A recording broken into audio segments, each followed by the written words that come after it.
Gracias. Te aviso 5 minutos antes, ¿sí? Sí. Así nada más y ya tú me ves. Sí, muy bien.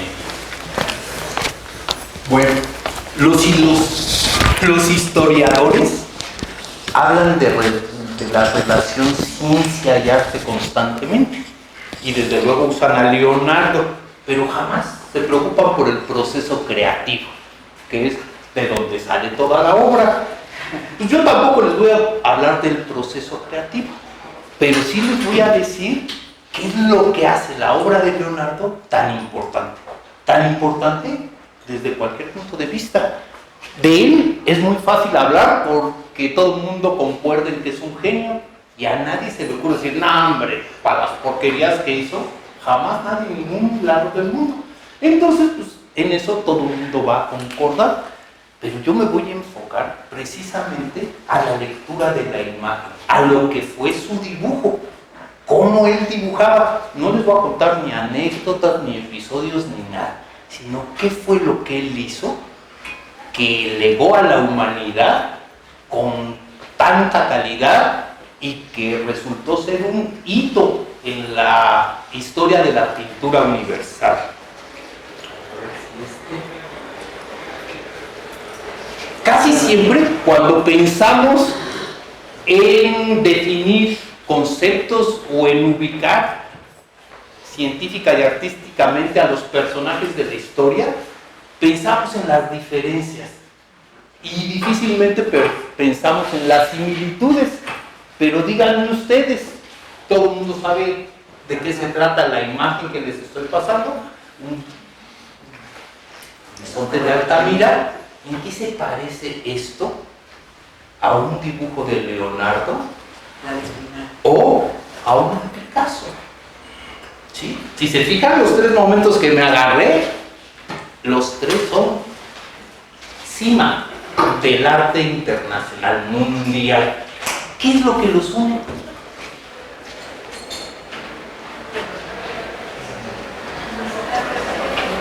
Los une que con una gran técnica pudieron comunicar emociones a un nivel muy poderoso de síntesis de conocimientos que llegaron a adquirir a lo largo de toda la historia, de la época que cada quien vivió.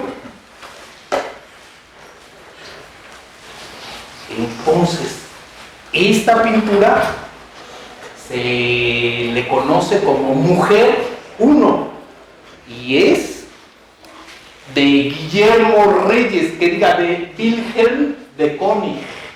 Es un pintor de origen neerlandés de los Países Bajos que se estableció en Nueva York y entre 1951 y 1953 pintó una serie de 6 mujeres. Esta es la número 1. Esta alcanzó el valor en una subasta de Christie's de $137.5 millones. ¿Por qué se las pongo? ¿O por qué alcanzó ese valor? ¿Y qué tiene que ver con Leonardo?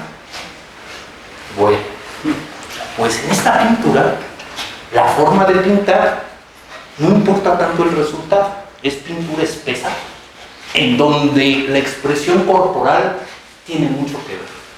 Y sin preocuparse más que en sentir y en la acción misma de pintar, lo que sin duda le ayuda a tener ese gran valor en las subastas, que también depende de los sectores económicos, pero gran parte de ese valor se debe a que el concepto de mujer en el momento en que fue pintado siempre se atribuía a valores clásicos que tienen que ver con la maternidad, que tienen que ver con la dulzura, que tienen que ver con el amor, que tienen que ver con la sensualidad.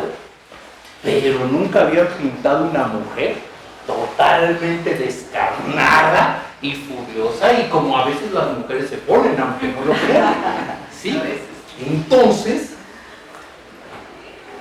Leonardo pintó a las mujeres por primera vez en la historia del arte con sentimientos personales y propios.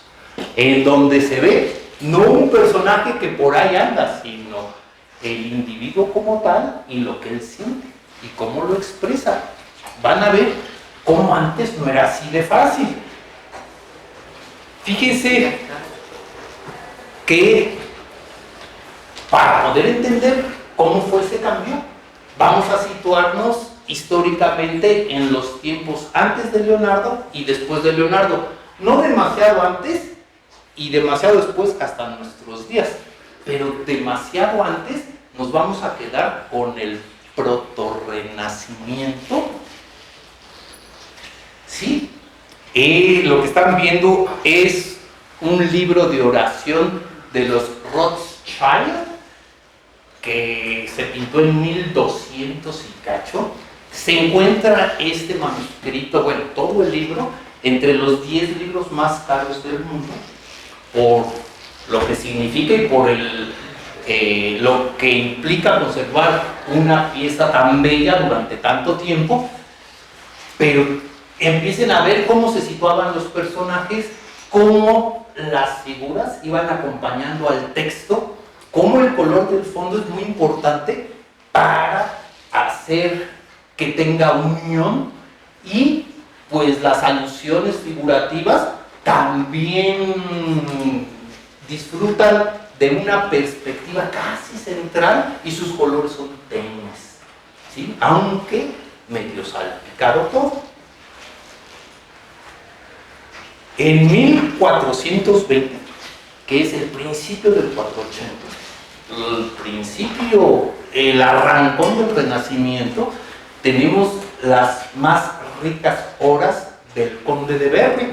Es un clásico y allí se empiezan a situar los personajes más importantes más cerca del observador, y lo que carecía de tanta importancia se ponía lejos o más pequeño.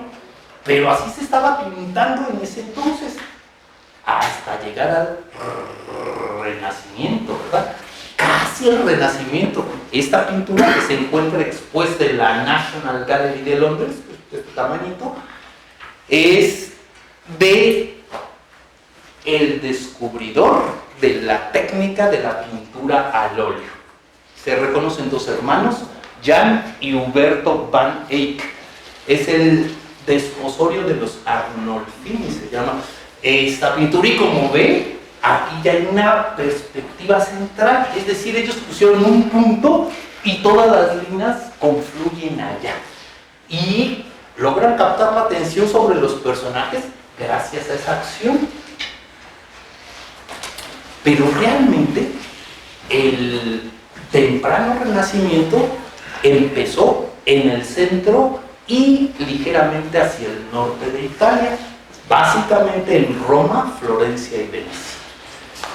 Lo que estamos viendo es una pintura de Fray Filippo Lippi, y quiero que vean la profusión de colores, la caracterización de cada uno de los personajes, que empieza a ser un poco diferente. Y vamos a ver que dentro de esa gama de pintores del Renacimiento temprano destaca también esta obra de Pablo Pájaro, de Paolo Uccello, que es San Jorge y el Dragón. Esta de Piero de la Francesca, en donde se ve un manejo de luces. Está medio carcomido el muro, el fresco que está ahí, pero de todas maneras sí podemos distinguir que a él le encantaba y le preocupaba grandemente la luz, y se ocupó de pensar de dónde venía la luz, que ya después Rafael, en una alegoría distinta en el Vaticano, en las estancias del Vaticano, resuelve ese problema de la luz, pensando en que la luz no solo es natural y artificial, sino también espiritual, y puede salir de los personajes iluminados. Entonces a Piero de la Francesca le importaba mucho, y ya se conocía la perspectiva. Se conocía la perspectiva en el ámbito arquitectónico gracias a Filippo Brunelleschi, y en el ámbito pictórico a León Battista Alberti. Lo que estamos viendo es una obra de Donatello, que también fue del Bajo Renacimiento, pero en la escultura. Después del Bajo Renacimiento está el Alto Renacimiento. En el Alto Renacimiento, tanto Giorgio Vasari como Ascanio Convidi, que son los biógrafos de los tres grandes del Renacimiento, en los que ya están pensando todos ustedes, concuerdan en que como ellos no hubo nadie más. En esa época, ellos tres dominaron la escena total en Italia. Una escena que no se quedó solo en Italia, sino que llegó a todos los confines del mundo y que hasta la fecha nos llegó.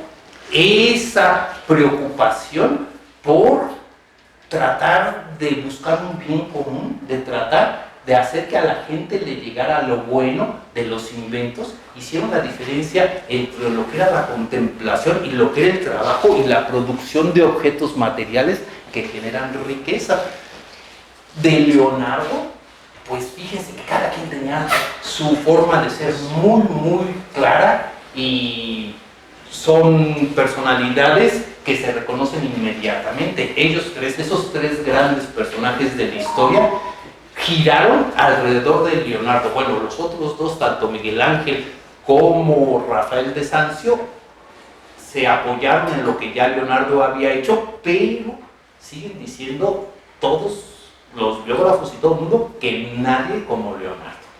Leonardo encuentran este documento, el Códice Leicester, que también vale no sé cuántos millones de dólares, hace una barbaridad, como no sé cuántos, ni les digo, pero muchísimos.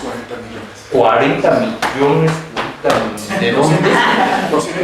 240 millones. Uy, me esculco. En ese genio de Leonardo, todo el mundo sabe qué características tiene, resulta que ya había escrito que el sol está quieto y aparece esa frase escrita, o sea, muchísimo antes de Copérnico, él ya tenía esa idea y ya empezaba a hacer sus dibujos tratando de reconocer cómo era que funcionaban los eclipses y otros movimientos. El otro grande, sin duda, fue Miguel Ángel Buonarroti. Y fíjense que en el Renacimiento temprano, ya sea que fuera una figura o un grupo de figuras, las personas formaban como una masa y casi no había nada que se saliera de ese grupo. Casi también podemos pensar en Giotto di Bondone, que construye las bases elementales para la composición. Pero lo que hace Miguel Ángel y todos los que pintaron en el Alto Renacimiento fue concentrar la fuerza en un personaje con características escultóricas. Vean esa fuerza, creció el tamaño de la imagen, los colores ya no brincaron tanto, ya se concentraron, pácatelas, se dirigieron directamente sobre las armonías cromáticas, pero habiendo trabajado antes el dibujo. El otro gran personaje que nos atañe es Rafael de Sanzio, que también fíjense que a Miguel Ángel curiosamente lo empatan por su carácter medio meditabundo y solitario con Beethoven, y a Rafael con Mozart. Él murió a los 38 años y esa deposición que están viendo la dibujó con un esqueleto. Agarró un esqueleto, ahí está su dibujo, y está el esqueleto todo desmarejado, y gracias a esa pues flacidez y esa sensación de inanición e inanimación es que se puede conseguir esas posturas. Nada tan cristalino como lo de Rafael y tan simétrico ciertamente. Bueno, entonces fíjense que cuando estos tres jovenazos vivían, ahorita va a parecer hasta tonto lo puede ser, y más viendo esa imagen, pero ninguna imagen podía ver en dos lugares al mismo tiempo. De hecho, las iglesias se construían pensando en dónde iba a ir el fresco o dónde iba a ir el cuadro, y si tú no ibas a esa iglesia, ya no veías el cuadro, ya te la perdías. Entonces hacían procesiones para llegar a ver esas imágenes, y ya llegando, pues solo así la veían.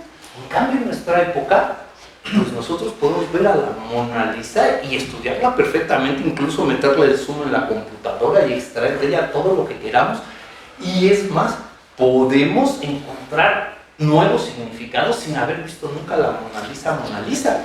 Sí, pero el original es el original.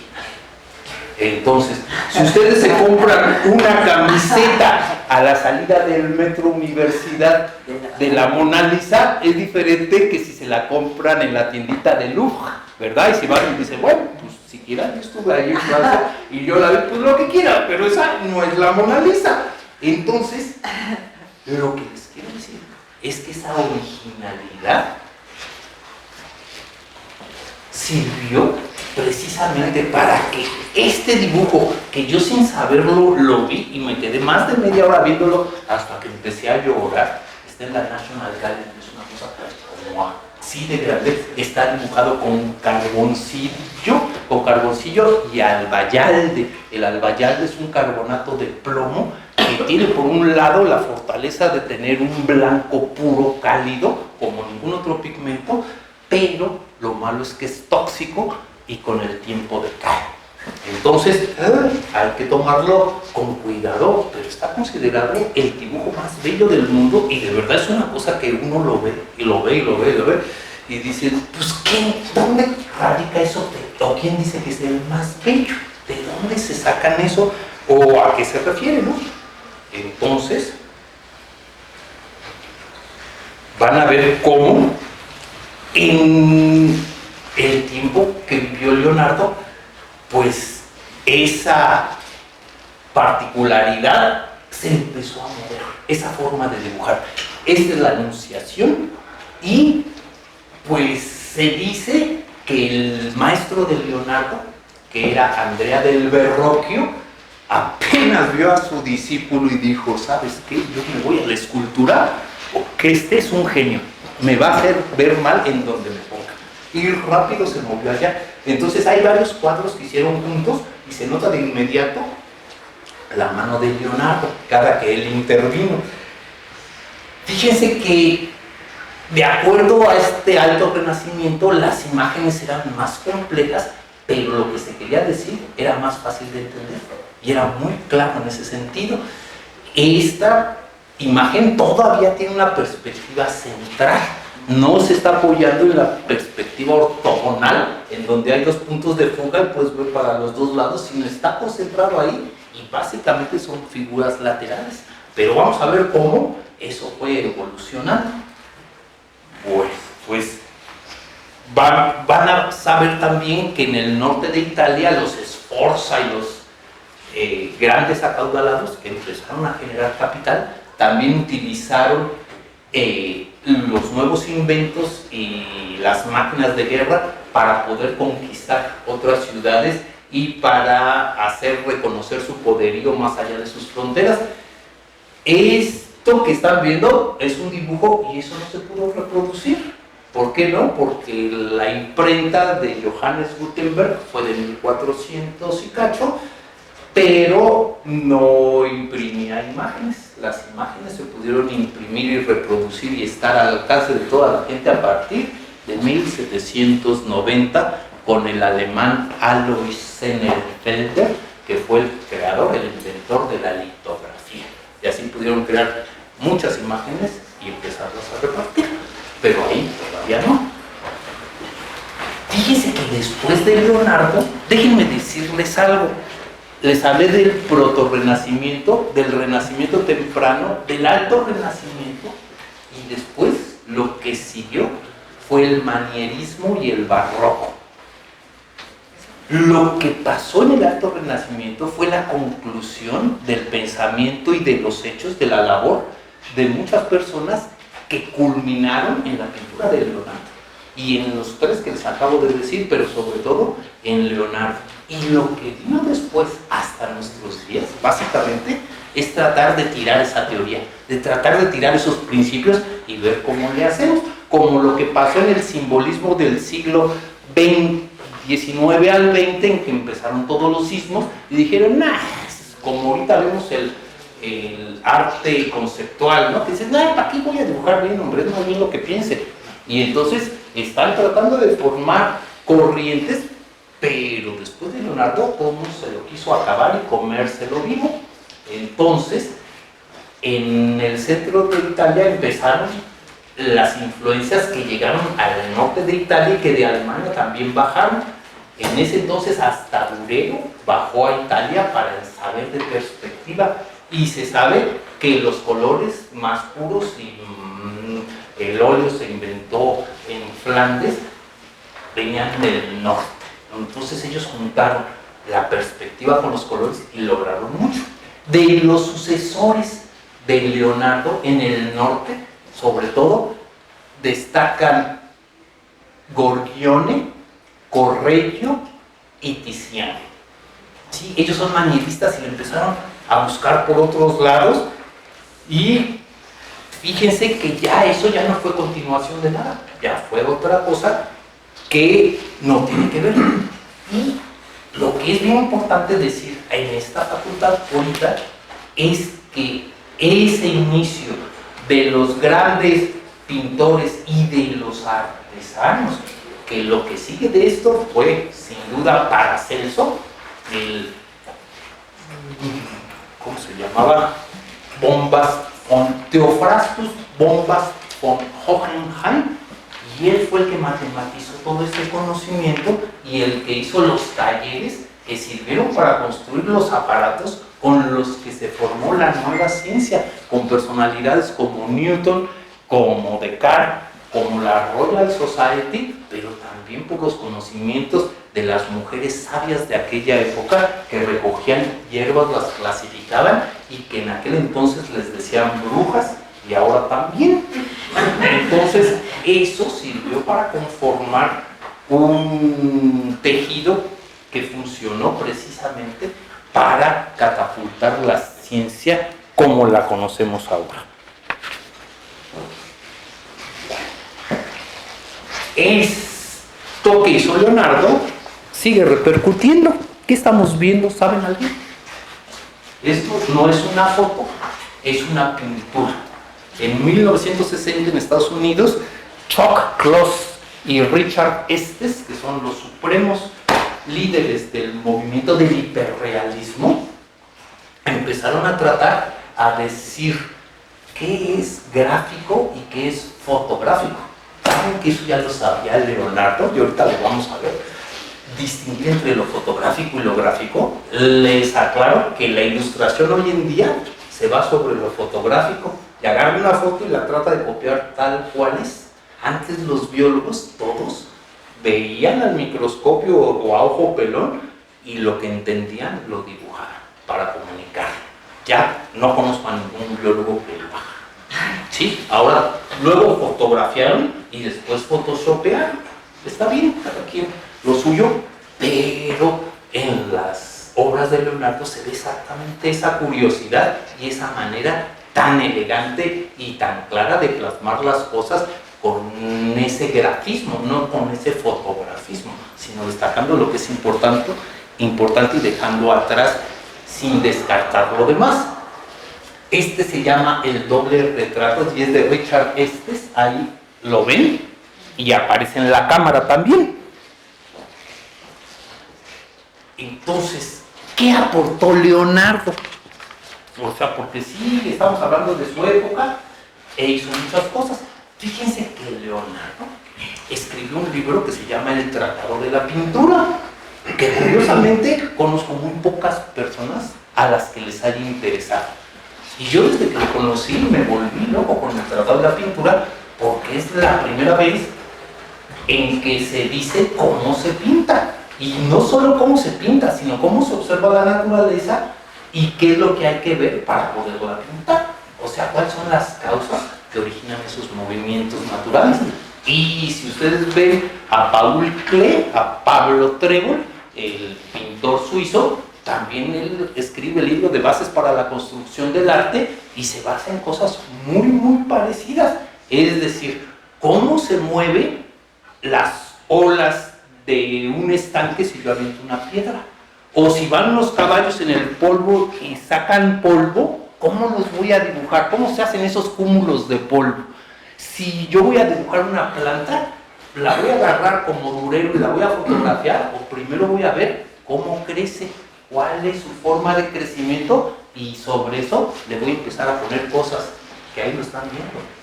Conocí además el principio de los griegos, que para que la gente no solo goce, sino también entienda que son principios muy parecidos, hay que geometrizar la forma. Y él la geometriza. Entonces, pues se aventó de todo tipo de dibujos, y dibujos que fueron solo eso, dibujos y dibujos que sirvieron para la construcción de obras que son, pues, maravillosas. Que bueno, esta lamentablemente dicen que ya no hay forma de recuperarla, la última cena que está en Milán, pero sí se hicieron muchos esfuerzos, sobre todo él, por relacionar un elemento con otro, como que antes ponían aquí uno y aquí el otro, y con Leo como que sí fue como una forma entra aquí y la otra entra allá, y como ya no estoy ni de frente ni de perfil, sino que ahora voy a ofrecer los 3/4, que es lo más difícil de dibujar, y además creó el claro oscuro, que es cómo degradamos, cómo le metemos oscuro y lo empecemos a fundir hacia lo claro para acentuar el volumen y para tener un efecto psicológico sobre el espectador muy profundo. Pues aquí es una muestra, y ese es el tipo de dibujos que todos conocemos de él, por saber qué es lo que ocurre dentro del cuerpo humano, ¿no? Y decía que si uno le quiere hacer a la pintura, se tiene que agarrar unos 7 años primero preparando pigmentos y dibujando drapajes o telas. Entonces, también dentro de lo que nosotros le debemos, bueno, nosotros, todos los que nos gusta el dibujo, es que él dibujaba, entre otras formas, de memoria.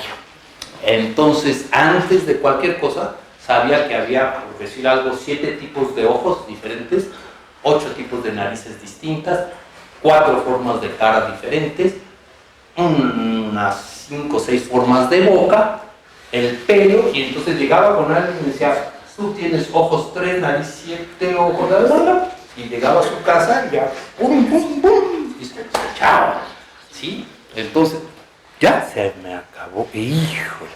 Bueno, pero ya solo 5 minutos de respeto. Vamos a cerrar todo sin dejar fuera. Eso es muy importante. Bueno, pues fíjense que también, ya para ir cerrando, les quiero decir que cuando uno pinta o dibuja, lo que hace pertenece al área de la comunicación y tiene que ver para qué lo hace uno, cuál es su función. La función de la obra de Leonardo, como la de casi todos ellos, estaba encargada por los papas, y los papas lo que querían era que la gente conociera cuáles eran las bendiciones y el tipo de vida que iban a tener cuando murieran, si hacían todo lo que les decían para lograr el cielo. Y entonces lo que se dibujaba, que eran pasajes de la Biblia, o también lo que se prometía al morir, pues servía como prueba de que eso existía. Y también aquí en México, cuando se hicieron muchos cromos de santos como para probar que eso existe. Y pues eso no prueba nada, prueba que puede dibujar bien o mal, pero no prueba la existencia de nada. Pero sí dicen que cuando Leonardo estaba aquí dándole a la Virgen, ya tenía una cola formada de gente que le quería rezar a la Virgen que apenas estaba haciendo, ¿no? Entonces, también es como un fetichismo del cual se agarraron. Se sabe también que las iglesias, con toda la obra que adquirieron de estos grandes, después la vendieron a grandes museos y se hicieron una fortuna, que todavía conservan.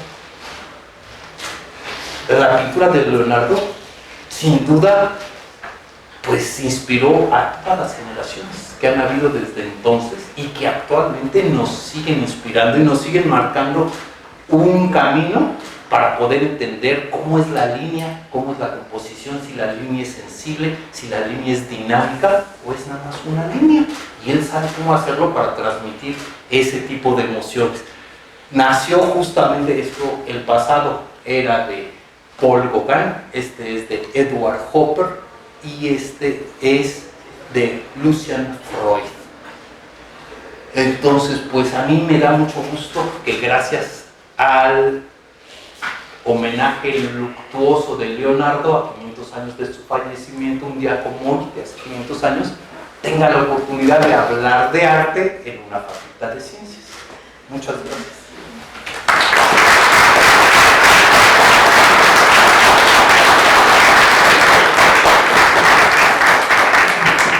Muchas gracias, Albi. Ahora, César. Como cargo. Tú también vas a utilizar. Sí. Así.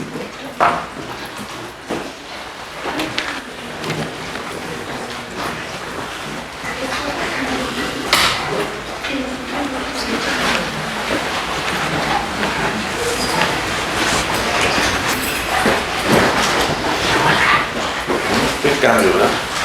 Está. Bueno, pues gracias. Y Albi, revisen, búscanlo en internet. Albi es un gran artista. ¿Dónde está? Ya no lo veo. Aquí está. Búsquenlo, en serio, ¿eh? Es un gran artista. Búsquenlo en internet, pónganle el nombre, ahí lo tienen ya, todos tienen el nombre. Búsquenlo. Bueno, pues gracias por la invitación. Pues 500 años de Leonardo. Pues yo les voy a hablar de una relación de amistad, una relación que marca a ambos personajes,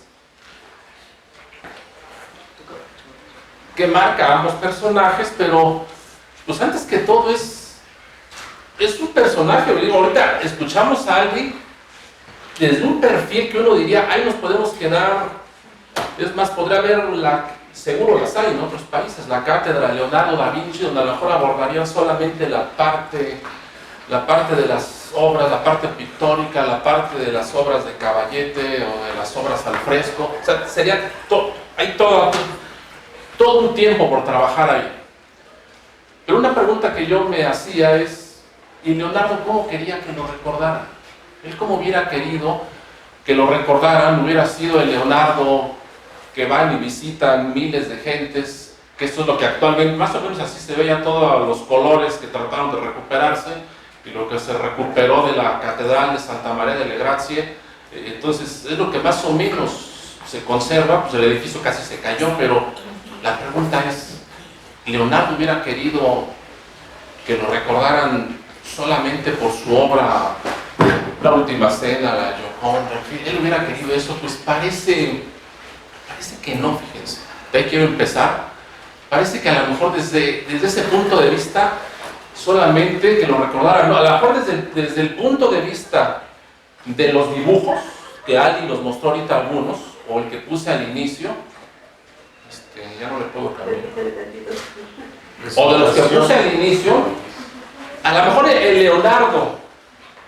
Leonardo de los códices, el Leonardo de la gráfica, a lo mejor ese es el Leonardo que él hubiera querido ser recordado.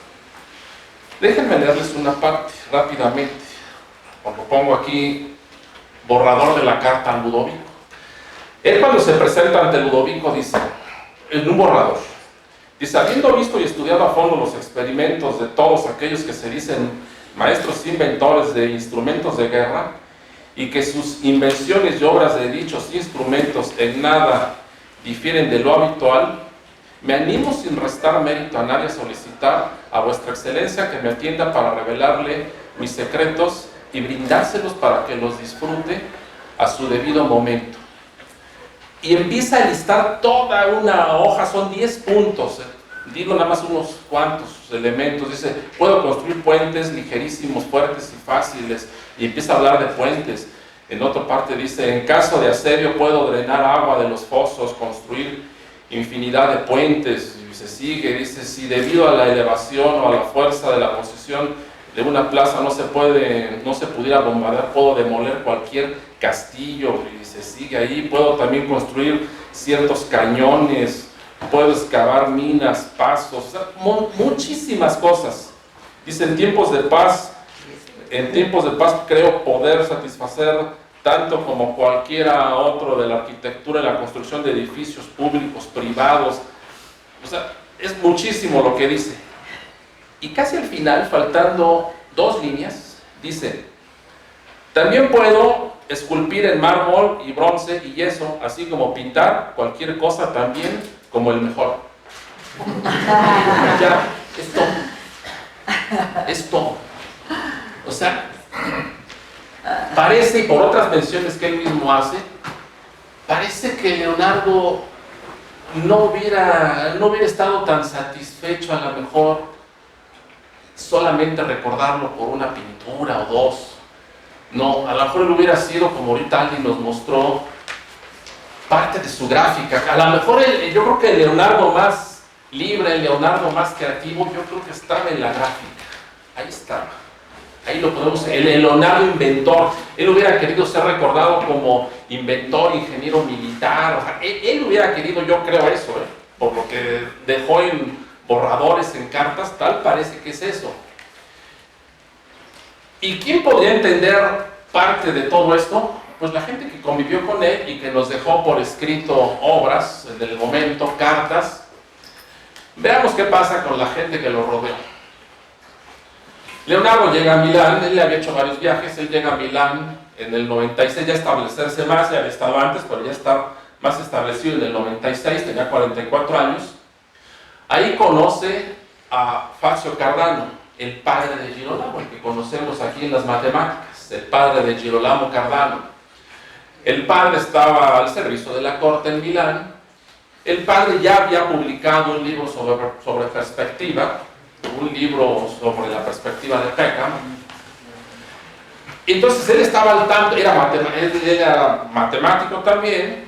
Entonces Leonardo lo conoce, empieza a tener asesoría, empieza a recibir los conocimientos de él.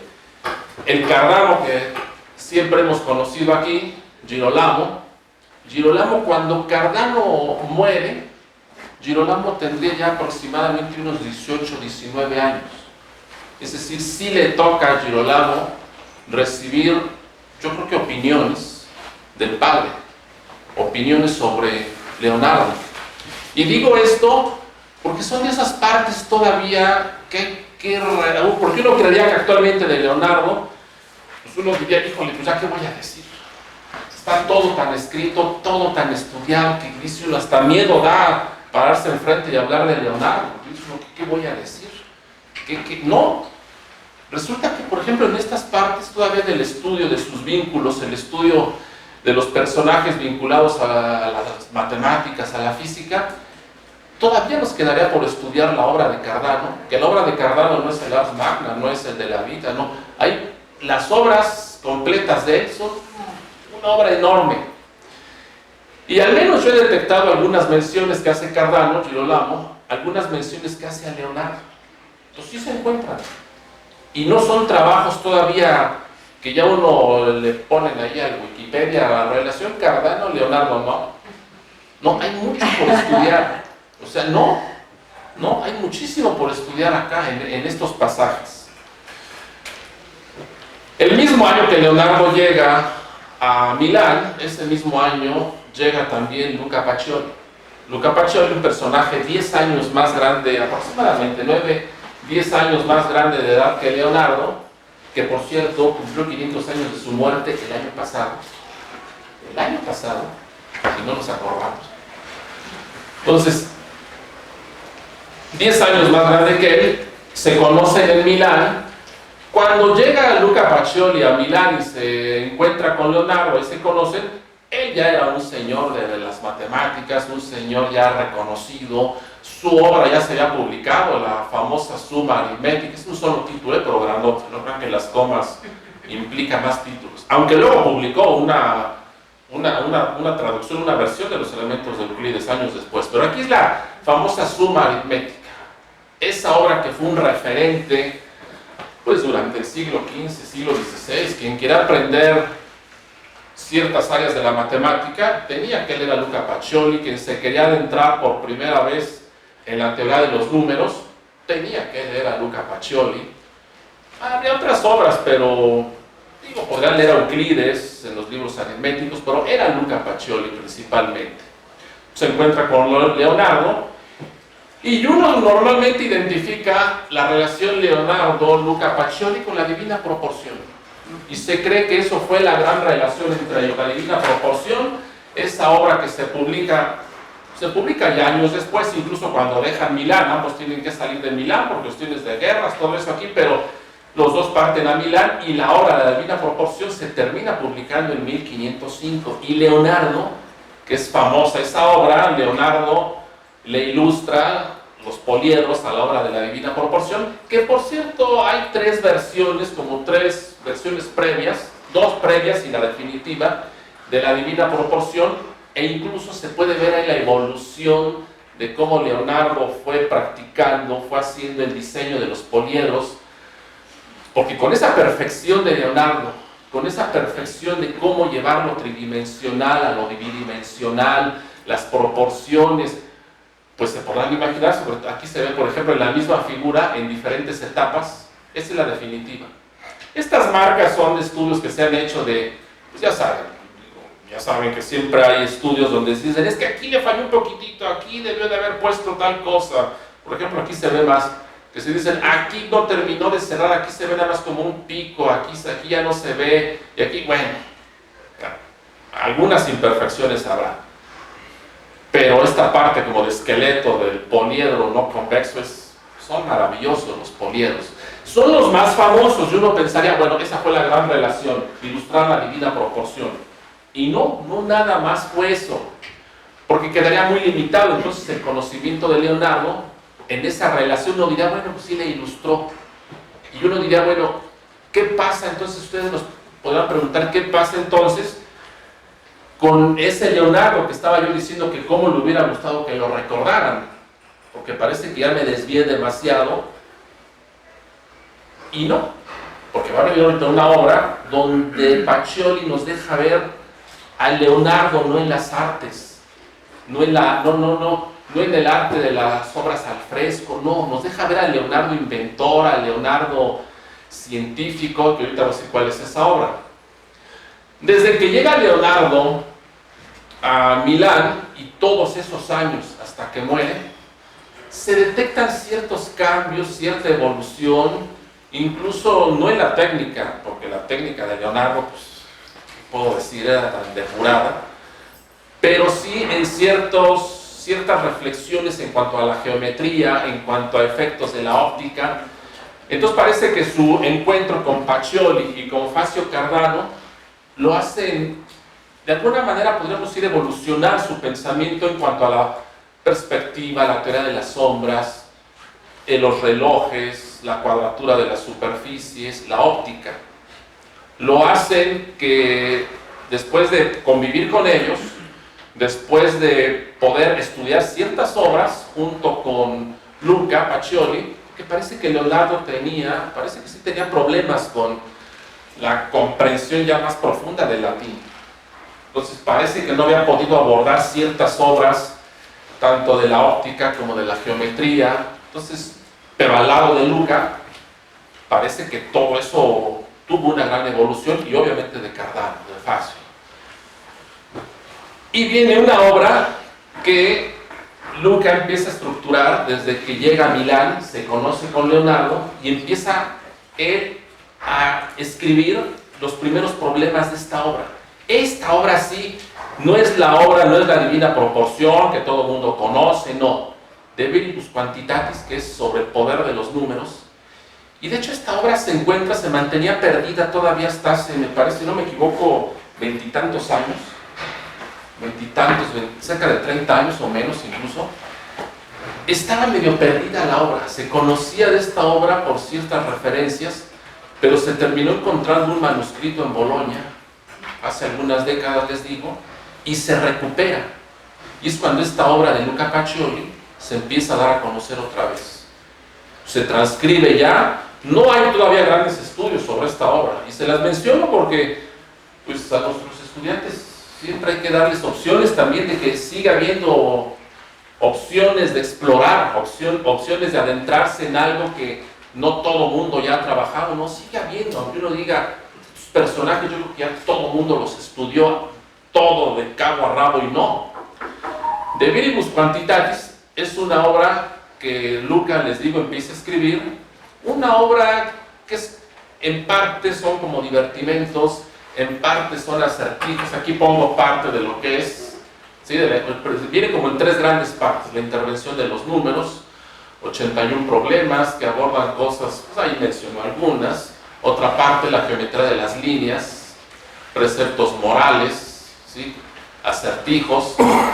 Es una obra que la podríamos identificar, una obra dentro de lo que ahora diríamos como recreación matemática, una obra que es producto de un maestro, porque Luca fue profesor en Italia, fue contratado, entonces él sabía lo que era estar enseñando. Entonces parece, por lo que se sabe, que la obra de Viribus Quantitatis fue una obra, en parte fue una recopilación de problemas para motivar a los alumnos, para ponerlos a reflexionar, para sorprenderlos, cosa que no pasaba, por ejemplo, en la obra de Alberti, porque había otras. La obra de Alberti, por ejemplo, Juegos Matemáticos, es diferente. Esta obra es un trabajo donde nos muestra ciertas aplicaciones, ciertos problemas, pero no es una obra como llevada para los alumnos, para tratar de sorprendernos. Y por cierto, cómprenla porque acaba de salir hace unos meses. O sea, la acaba de publicar la facultad, la obra de Alberti, ya haciendo el comercial. Entonces, son diferentes, ya había otras obras, pero De Viribus es la primera gran obra, hasta el momento, que trataba de llevar ese divertimento, esas sorprender al lector de algún modo. Lo podríamos identificar como un libro de ciencia popular, ahora dirían, ¿no? Ahora dirían algunos. Parte de lo que está aquí, entonces ahora vámonos un poco a la obra de Viribus, que ahí nos va a reflejar un poco más esa relación entre Leonardo y Luca Pacioli. ¿Por qué no lo va a reflejar? Porque en la obra de Viribus, Luca expone ciertos problemas, nada va a tener que ver con pintura, va a ser el Leonardo ingeniero, el Leonardo inventor, y Luca Pacioli hace menciones o va narrando ciertos pasajes que parece que Leonardo le contó. Ahorita vamos a ver un par de ejemplos. Que parece que Leonardo le contó. La relación entre Luca y Leonardo la podemos encontrar también en lo que se llama los cuadernos, así se le llama parte de lo que son los códices, parte de los trabajos recopilados. A uno se le llama cuadernos, así se les conoce, los cuadernos de Leonardo. O incluso en los manuscritos en general, se podían encontrar en los códices. Se encuentran ciertos señalamientos que hace Leonardo, donde deja de manera explícita: Luca me sugirió tal cosa, o sea, sí lo menciona, cosas que le encargaba a Luca por hacer, o cosas que Luca le dejaba en reflexión. Entonces era un personaje al que Leonardo respetaba y parece que apreciaba, cosa que no pasaba en Luca con Cardano, haciendo un paréntesis, porque Cardano hijo, no Cardano padre, porque Cardano hijo igual pues, le tocó conocer a Luca de joven, pero luego el Cardano ya grande, el Cardano médico, matemático, el Cardano de la corte, era una persona dura. Y Cardano, cuando escribe sus obras, y sobre todo el Ars Magna, en el Ars Magna hace unas críticas duras a Luca Pacioli sobre su Ars Magna, sobre su Summa Aritmética. Hace unas críticas duras y lo corrige y dice, y bueno, sí, la obra tenía errores, pero aparte la dureza de Cardano era muy especial. Pero ahí cierro el paréntesis. Que también esas son partes que podríamos estudiar, porque son esas partes algebraicas de la teoría de ecuaciones, que podríamos estudiar aquí en la facultad. De Viribus, ahí está la obra, es la que se dio a conocer ya. Hay dos ediciones, una es esta y una edición muy lujosa que es el manuscrito, muy lujosa, que es el manuscrito original. Esta es la transcripción. El libro no es tan fácil conseguir, pero el libro existe ya desde hace años. Existe solamente en una transcripción del manuscrito al italiano, tal cual, nada más en una transcripción, la tipografía ya actual. Pero el libro está listo para trabajarlo. Veamos un par de ejemplos que vienen en el De Viribus. Este problema se enmarca en el año 1512. Y en este problema les está narrando, aquí viene una parte, está narrando Luca, y lo estoy citando, ahí están las comillas, lo estoy citando, se está refiriendo aquí a César Borgia, ¿sí? A César Valentino le está llamando así Luca, César Valentino, pero era la forma en la que le llamaba Leonardo. Leonardo así le llamaba a César Borgia. Entonces, Luca Pacioli está citando todo esto, donde está diciendo pues, todo esto que César Valentino, duque de Cal, tenía que cruzar un río que tenía 24 pasos de longitud. En fin, está narrando que César Borgia tenía que cruzar un puente y que no lo podía cruzar, pues no había puente, tenía que cruzar el río, perdón, dije puente, tenía que cruzar un río, no había puente, y nos está diciendo su ingeniero pudo construir un puente sin usar metal ni cuerdas, y está diciendo todo eso, pero se está refiriendo a Leonardo. Por la forma en la que lo está diciendo, aquí no está mencionando directo Leonardo, pero quien se refería a él, a César, de esta manera, era Leonardo, y se está refiriendo al ingeniero de César Borgia. Entonces, era Leonardo, se sabe que se estaba refiriendo a Leonardo. Entonces, da la descripción Luca Pacioli en el De Viribus, de cómo este es el dibujo original del manuscrito, de cómo tenía que construir el puente, que tenía que existir a la orilla del río, tenía que poner estos troncos, pero en fin, si lo vemos en una forma, se está refiriendo a esto. Esta línea, supongan que es el puente, todo esto lo puse por las medidas. 5.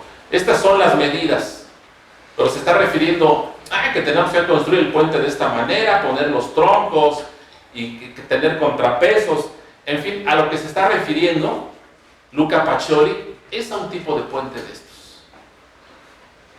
Entonces, nos está narrando ahí Pacioli a Leonardo, no a Leonardo artista, sino a Leonardo al que nos estaba refiriendo él mismo, Leonardo, cuando se presenta ante Ludovico, el Leonardo que puede resolver problemas cuando están en campaña, porque toda esta parte, según lo está narrando, cuando sale con César Borgia a una situación de una invasión, de guerra, y Leonardo iba, quién sabe si en verdad Leonardo iba con él.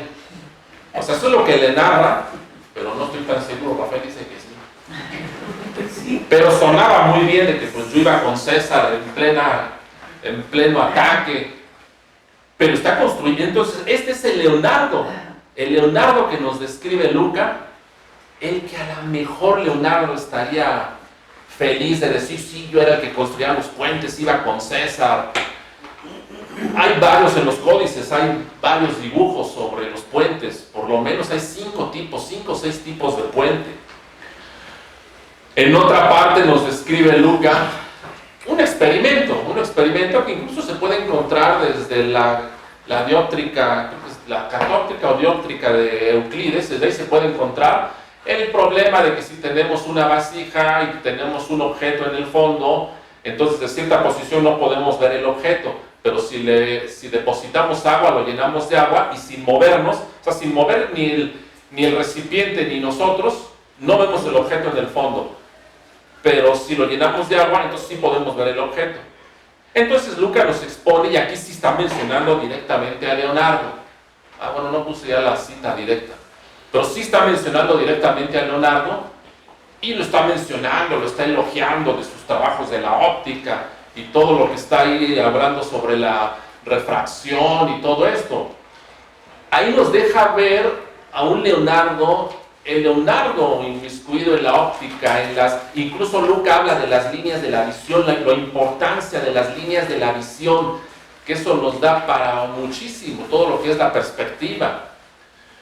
Aquí lo que podríamos ver es que tanto en el De Viribus, si vemos las fechas en las que se está escribiendo el De Viribus y las fechas en las que se está escribiendo tanto lo que ahora conocemos como el Códice Madrid 1 y 2 como el Atlántico, sí vemos un empate, un traslape de tiempos, porque estos dos manuscritos son los que más contienen asuntos de óptica y de perspectiva. Entonces, aquí parece que hay un empate de tiempos donde Leonardo y Luca parece que se enriquecieron mutuamente. Luca no se había adentrado en las cuestiones de óptica, en las cuestiones que Leonardo estaba haciendo en estos códices, y Leonardo no se había adentrado tanto en la geometría más teórica. Entonces, si se revisan tanto los manuscritos como el De Viribus, ahí se podrían sacar ciertas conclusiones donde ambos estaban enriqueciendo. O sea, sin duda era un intercambio. Igual en el asunto de los relojes, Luca deja ver que le está dando ideas a Leonardo sobre cómo llevar ciertas construcciones en la parte mecánica de los relojes. Pues terminó diciendo que hay mucho por hacer todavía. Esta relación Cardano, el padre de Cardano con Leonardo, Girolamo Leonardo, Luca Leonardo, todavía hay mucho por hacer. Como en la relación, por ejemplo, Cardano-Tartaglia, que uno creerá que ya está, pero hay mucho todavía que investigar. Hay un códice, el Códice Corazza, que tiene pocos años de haberse dado a conocer. Allí habría muchísimo por hacer. Pues muchas gracias.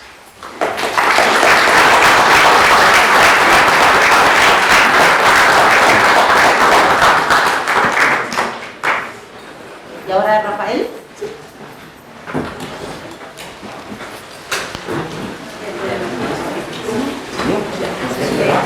Sí. Sí, porque. Sí, más o menos.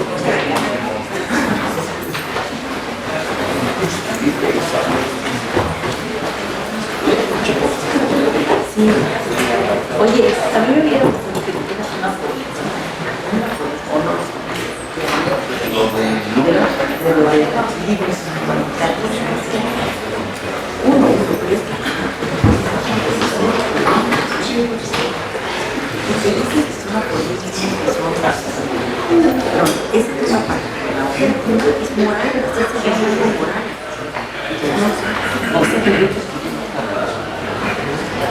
Bueno, le doy las gracias a los que hablaron antes que yo, porque ponen el contexto de algunas de las cosas sobre las que quiero hablar, pero que ya no me va a hacer falta entrar en más detalles, sino más bien voy a utilizar esta información, ¿no? Algunos comentarios. Como mencionaron hace rato, que entra uno a Wikipedia, entra uno a Internet, tengan mucho cuidado cuando hacen eso. Siempre que estoy revisando información ya un poco más detallada, que sea más confiable, está plagado de errores. Y aún supuestos expertos luego dicen tonterías, ¿no? YouTube, Google y todo eso, ¿no? Y luego a veces se van corrigiendo poco a poco, ¿no? Pero hasta hace todavía unos tantos meses, cuando se hablaba, uno ponía Leonardo en Google y aparece en los artículos, aparece la información, aparecía esta imagen como la principal de Leonardo, ¿no? No es de Leonardo. Podría ser a lo mejor el padre de Leonardo, alguien que lo haya dibujado, pero definitivamente ya está comprobado que no es Leonardo.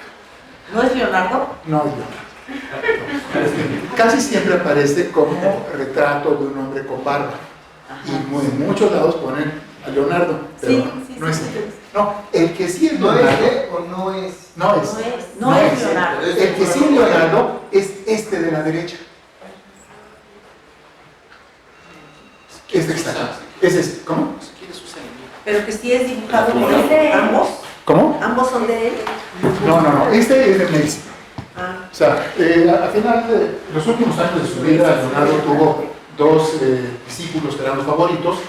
Uno era Salerí y otro es Messi, que fue el heredero de toda su obra. Leonardo hizo su testamento, sabía que ya le quedaban pocas semanas, y toda su obra gráfica, todos sus escritos se lo deja Francesco Menzi, que era el hijo de una familia noble.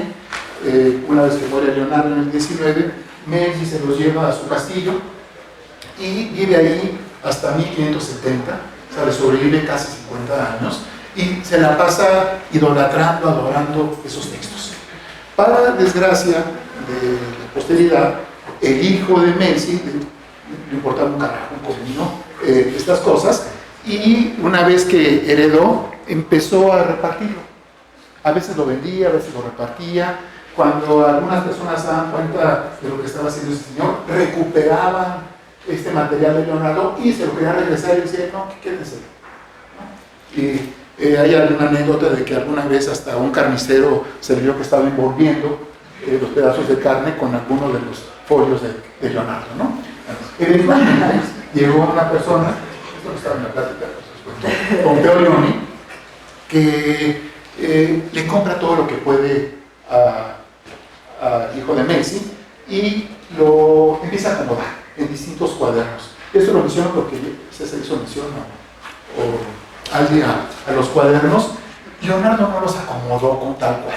Él lo que tiene son hojas y hojas y hojas de notas, y este personaje Leoni lo que hizo fue separarlos de alguna manera. Algunos posteriormente los seriados de Leoni lo venden al rey de Inglaterra. Muchos de esos textos pasan a Inglaterra, eventualmente fueron depositados como parte de la colección del castillo de Windsor, otros cayeron en el Museo de Victoria y Alberto, ese es el Códice Foster, por ejemplo. Otros regresaron a Italia, el Códice Atlántico, otros se quedaron en España. Pompeo Leoni venía de España. El Códice Madrid estaba perdido, se encontró hasta 1960 y tantos. Alguien erudito, experto en Leonardo, sabía que existían cosas de Leonardo por alusiones que había encontrado él, y se puso a buscar y los encontró en un baúl, ¿no? Clasificados de una manera que no hacían en absoluto alusión a Leonardo, ¿no? Pero bueno, la imagen de Leonardo. ¿Quieres usar con este apúntale y con este recambio? Sí, Lo que hice. bueno, ahorita le cambio de 0 a 0. ¿Qué pasó? Ahí. No es ese. No, Es sigue el primero. adelante. Adelante. Más. Sí, Más. Y esta otra, este sí es un dibujo de Leonardo, es un detalle de uno de sus diagramas, de sus cuadros, en donde se dice, por otro dibujo que Leonardo hizo decir aparentemente, se dice que este es el Leonardo joven. Entonces él se está pintando como muchos otros pintores lo hacían en su época. ¿Cómo se pensaría Leonardo a sí mismo? Se lo preguntó César. Y entonces aprovecho esta imagen de San Agustín, es de Botticelli, también contemporáneo de Leonardo, en el que pinta a San Agustín en lo que sería el lugar donde trabaja, una especie de mesa que tiene atriles, tiene esta esfera armillar que simula el sistema planetario, tiene un reloj, tiene libros, o sea, tiene una serie de elementos que tienen que ver con las personas que se dedican al pensamiento. Bueno, Leonardo, cuando le encargan que pinte la pared de la sala del Gran Consejo en Florencia, le piden que represente la batalla de Aghiari en la que los florentinos derrotan a los pisanos, pide un lugar de trabajo y se lo dan en la Catedral de Santa María Novella, que está saliendo de la estación de ferrocarriles de Florencia, caminan unos 100 metros a la derecha y entran a la iglesia de San. Bueno, ahí hay un lugar que se llama la Sala del Papa, que era un espacio inmenso, y pide Leonardo que le concedan ese espacio para tener ahí su lugar de trabajo.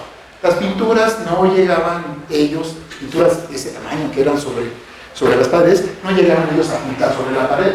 Lo que hacían eran bocetos, hacían estudios preparatorios, pensaban durante meses qué era lo que iban a hacer.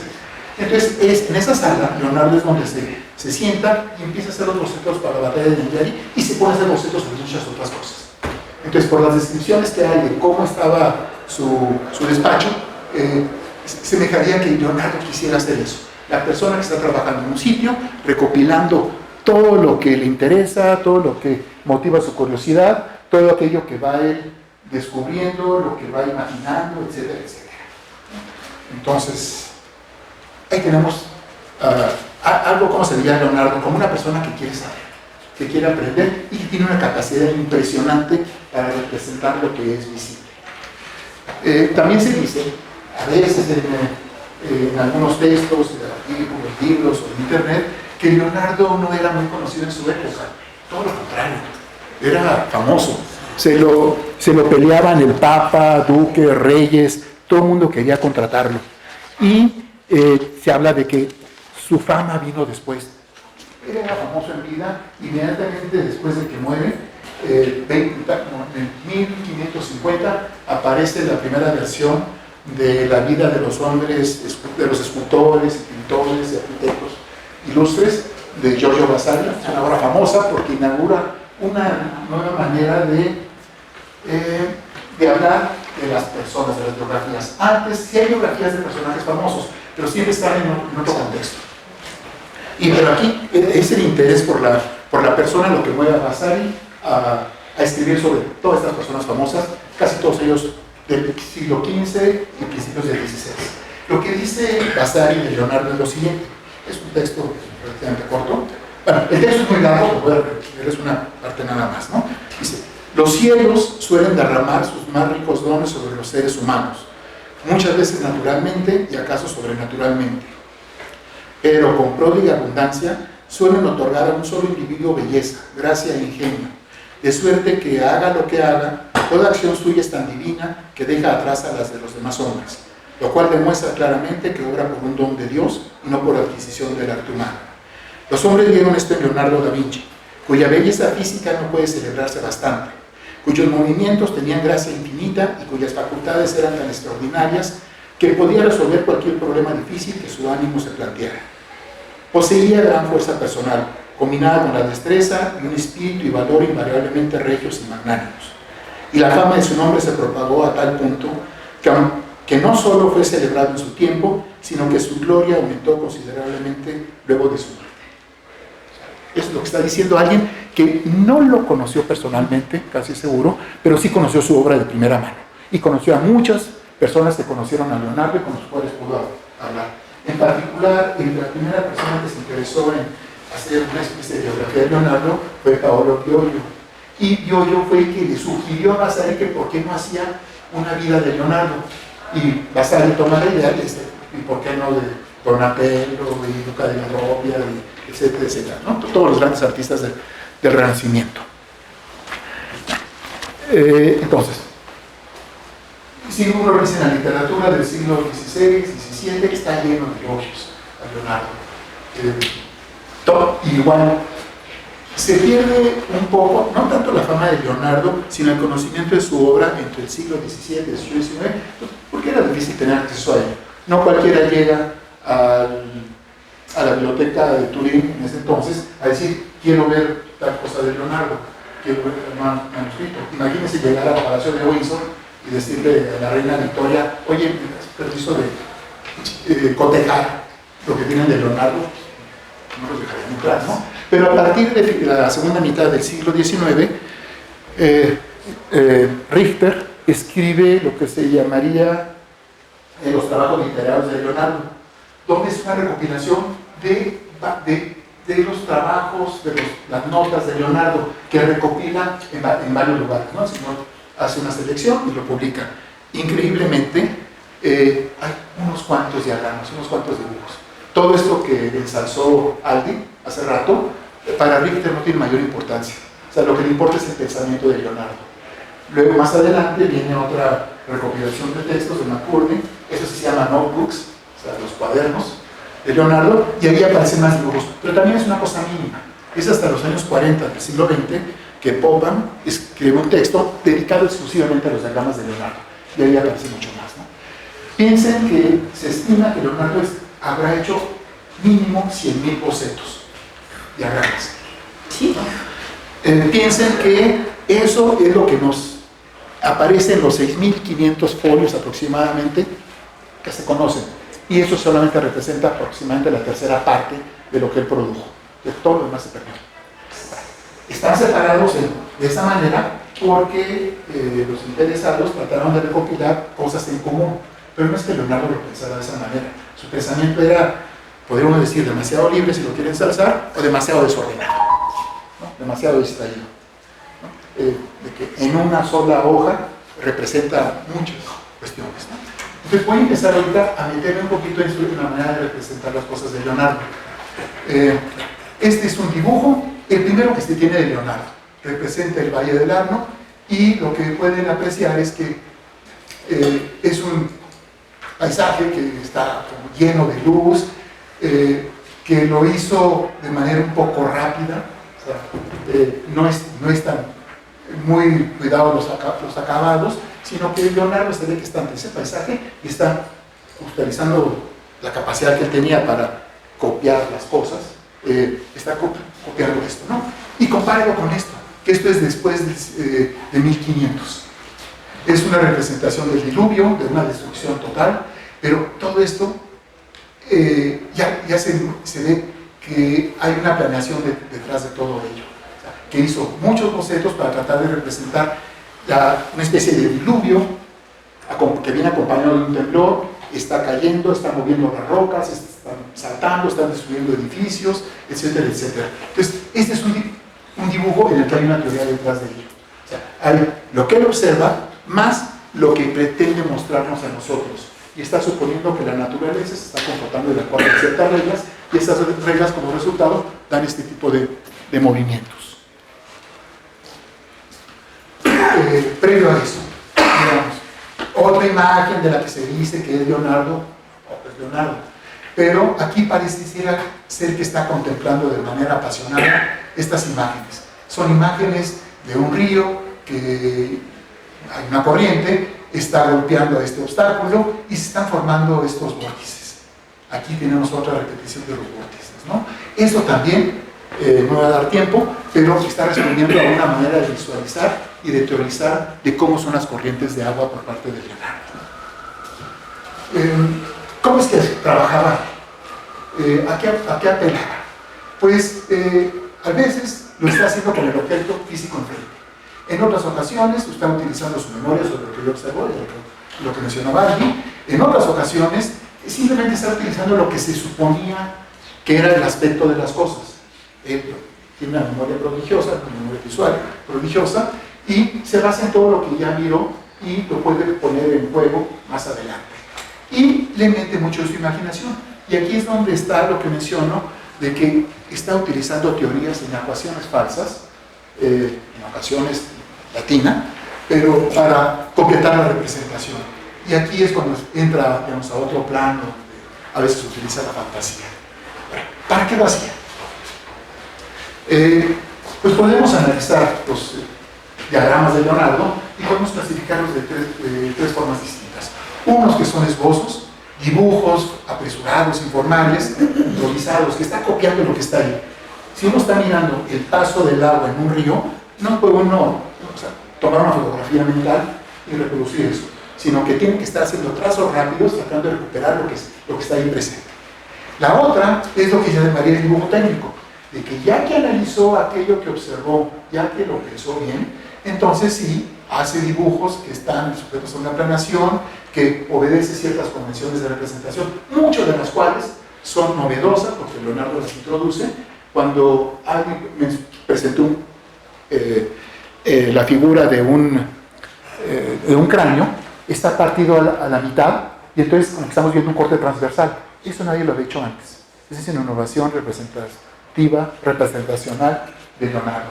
Ay, se me ocurrió eso.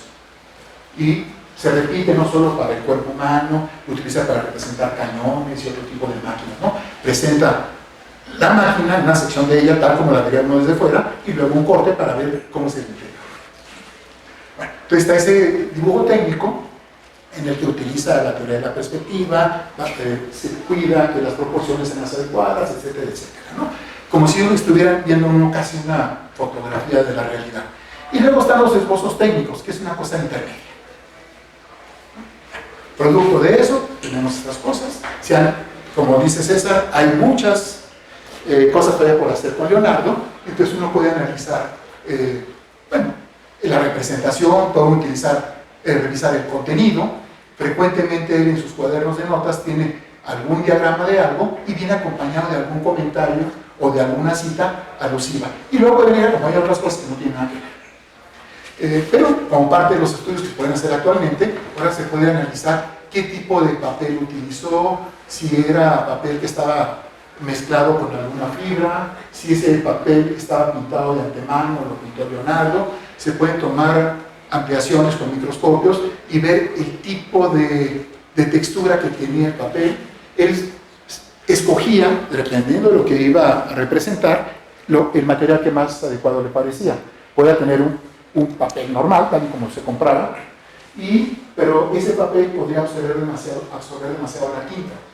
Entonces necesitaba algo menos absorbente, algo que le permitiera utilizar la pluma sin que le estuviera atorando en una pluma metálica. Y entonces él lo que podía hacer era cubrirlo con algún material, con lo que ahora llamaríamos un gel, una cosita superficial que hace que no absorba tanto la tinta y que pueda tener mayor firmeza en el trazo. Entonces todas esas cosas se pueden hacer, pero a partir de los últimos 20 años. Antes eso era impensable siquiera. ¿Cuál es su manera de trabajar? Pues trata de enseñarnos y es trata de aprender. Entonces podemos ver en sus dibujos primero cómo va, ya lo he puesto al revés, pero supongamos que son los leonardescos, entonces empezaba por la derecha, ¿no? O sea, ve cómo es la estructura interior, la más interna, cuando está estudiando cómo es la musculatura. Luego hace otros diagramas donde pone la parte superficial de la musculatura y nos muestra distintos planos, para que veamos cómo se ve el hombro, de la parte desde atrás, cómo se ve de frente, cómo se ve de lado. Esto nos está mostrando que está haciendo estudios muy detallados, muy minuciosos, que son productos no de que lo está haciendo de un día a otro, pueden pasar años entre uno y otro y va mejorando. Ahorita les muestro ejemplos, ¿no? Y trata de conectar lo que está mirando con las formas como él supone que actúa la naturaleza. Piensa que hay leyes universales. Una de ellas habla de que nos dice que el hombre es una especie de microcosmos y que podemos ver reflejado en el hombre lo que sucede en la tierra. Entonces, en particular, dice, así como hay ríos, como hay mares, también en el cuerpo humano podemos pensar que las venas son una especie de ríos. Entonces, aquí tenemos un diagrama de cómo va penetrando un río en la tierra, ¿sí? Veamos los afluentes y todo eso, y luego vean el diagrama aquí del antebrazo. Las venas están siguiendo un patrón semejante a esto. Y vemos la representación del cuerpo humano donde pone las venas tal como fuera esto, ¿no? O sea, está diciéndonos que el universo se gobierna por leyes, quien sea que las haya impuesto, pero que son las mismas. Entonces, poder entender el comportamiento de la naturaleza en un fenómeno nos puede servirlo para entenderlo en otros fenómenos. Aquí lo que hace es analizar, o sea, pone el hombro y luego en dos posiciones diferentes y luego va levantando las distintas capas musculares para ir viendo los detalles. Eso nadie lo había hecho antes. Todos los dibujos anatómicos que hay previos a Leonardo son cosas superficiales, completamente vagas, que en realidad no están ilustrando nada, son simplemente adornos que acompañan a los textos. ¿Y para qué le servía todo eso? Bien, veamos aquí, en la representación del cuerpo humano desnudo. Ya que entendió cómo está colocados los huesos, cómo está colocada la musculatura, ahora lo puede representar con la piel que está rodeando todo eso. Y entonces, cuando estamos viendo las imágenes de Leonardo de los cuerpos humanos, estamos viendo especies de estudios anatómicos, en donde todas las cosas, las protuberancias que aparecen, corresponden a músculos reales. Y la tensión que se ve en ellos es la que corresponde a la posición de las extremidades. En ese es extremadamente realista. Si se compara con Miguel Ángel, él mostró una imagen del juicio final, en que aparece este personaje lleno de músculos, pero son músculos muy distintos a estos. Leonardo decía que Miguel Ángel lo que pintaba parecían costales llenos de nueces. Tal cual, ¿no? O sea, pone bolas.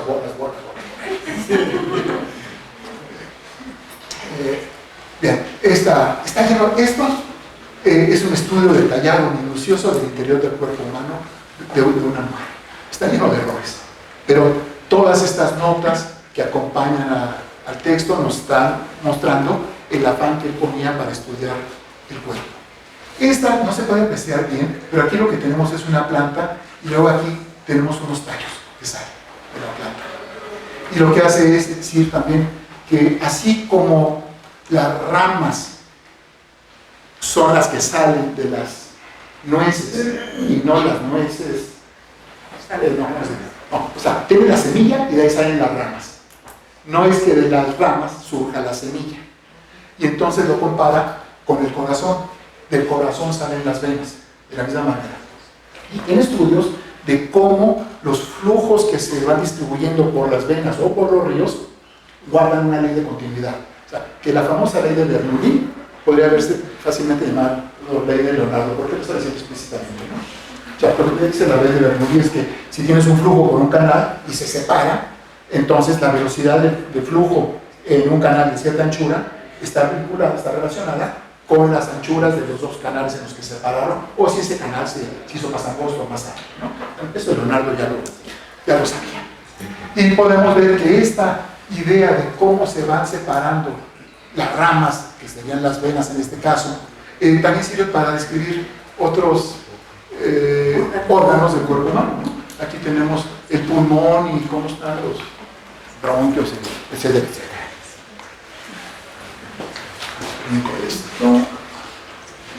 Para que se den cuenta de los logros de Leonardo. Esta es una fotografía del corazón. Estas dos.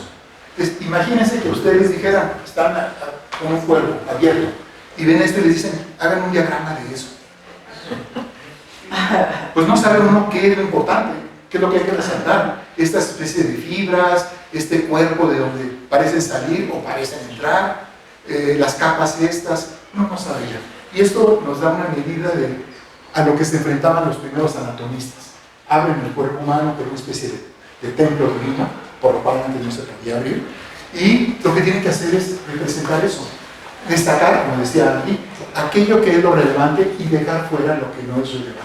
Que esa es una de las principales tareas de un ilustrador, ¿no? Destacar aquello que no importa. Veamos aquí, hay diferencia de estos diagramas con los diagramas que hizo después del 1500. Estos son de los años 1490 y tantos, y aquí tenemos la boca, el esófago, el estómago, y así es como representa el intestino. El estómago y luego, perdón, sí, aquí está el estómago, el intestino, y luego se convierte en una bolsa más grande que va a desembocar, ya saben. Pone aquí esto, ¿qué cree que es? Es la manera como él imaginaba que se alimentaban los bebés. O sea, que el cordón umbilical que está aquí en el ombligo conectaba con el intestino del bebé, ¿no? Y entonces era así como que una tripa que alimentaba a los bebés, ¿no? Si vemos esta imagen, es esta que está aquí, y vemos como un poquito más sofisticado este diagrama nos muestra el mismo esquema, pero con un poco más de detalle, ¿no? Pero es así como está visualizando el intestino. Si nos vamos más adelante, 1505, 1508, así es como representa el intestino, ¿no? Esto es mucho más logrado que lo que tenía antes. O sea, no corresponde exactamente a la realidad. O sea, lo del intestino delgado está acomodado de una cierta manera en todos nosotros. O sea, no a cada quien le metieron las tripas y se acomode, ¿no?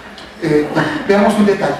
Este diagrama, entre este diagrama y este otro, hay como 3 años de diferencia. ¿Y qué es lo que quiero destacar acá? Por aquí debería aparecer el apéndice. Y no aparece. No lo había identificado todavía, Leonardo. Pero más adelantito, aquí está. No se alcanza a ver, pero aquí hay un agrandamiento. Esto que está aquí es esto, y aquí tenemos esta tripita que sale. Este es el apéndice. Si uno viera un cuerpo abierto y le dicen, a ver, ¿dónde está el apéndice? Pues uno sabe por dónde está, pero decir, ¿es esto? Es que las cosas luego no son como nos las ilustran. O sea, la ilustración es para que uno entienda. Claro. Pero ya de ahí a ver cómo son, o sea, es la diferencia entre la teoría y la práctica, ¿no? Digamos, te pueden explicar cómo cambiar una llanta con diagramas, etcétera, etcétera, con un video, y a la hora que quieres cambiarla, dices, ay, ¿cómo meto el gasto? ¿Sí? ¿A dónde le doy vuelta, izquierda, derecha? Cosas así, ¿no? En esto, bueno, aquí está un poco más grande. Leonardo era un mago.